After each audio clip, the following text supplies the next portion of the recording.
Let's take a quick look at a dryland skate progression versus an on-snow one, and what we can accomplish even in the off-season and just being on foot. We'll start on foot by finding our good body position, taking a couple of hops or bounces in place to find a body position where our ankles and knees are soft and our spine is tall.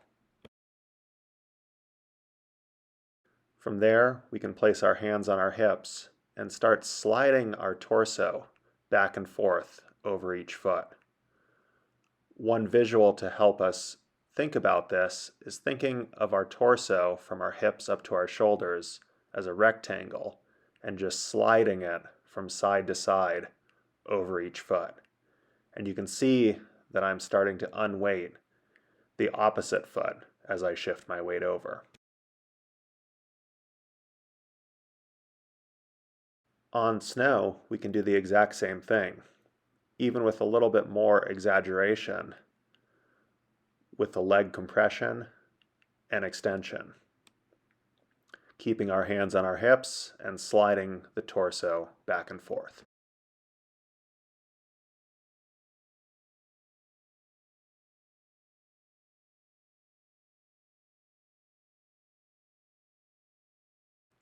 Another option is to keep our hands in front of us, thinking about catching a ball or even holding an imaginary ball in front of us to keep our torso leaning forward, and this translates perfectly to on snow in this clip, using gravity and keeping those hands in front to allow the body position and the weight shift to generate momentum.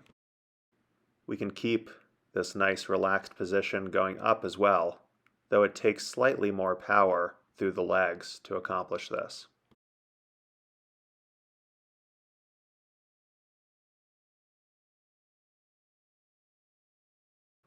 On foot, we can think about applying power down through the ball of our foot to initiate a push across to the other side, shifting from merely sliding our weight across side to side to actually using a little bit of power through the core and legs.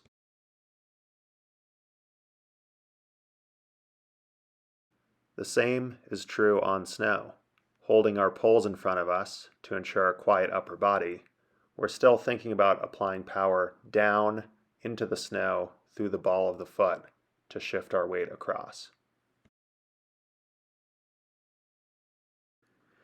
Now we want to take our static body position on foot into a more dynamic one by focusing on the fall or lean forward from the ankles. We do this by exaggerating our ankle and knee flexion and then pressing our hips forward or extending them up and forward over the toes of our feet to create a shift in the center of mass and create a fall forward from the ankle.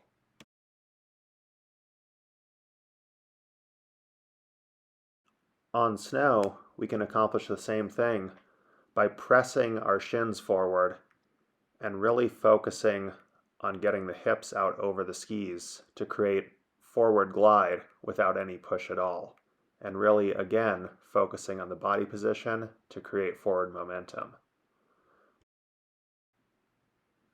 Whereas on foot, we're forced to catch ourselves as we fall forward on one foot.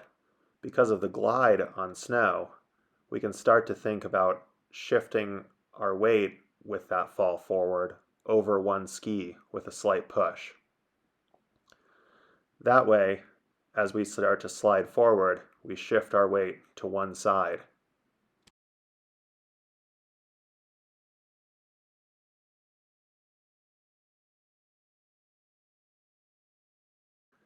Finally, on foot, we can add even more power and dynamism by driving our opposite hand over the opposite foot. This translates extremely well to our on-snow drill of mimicking a speed skater with opposite hand driving towards the tip of the opposite ski.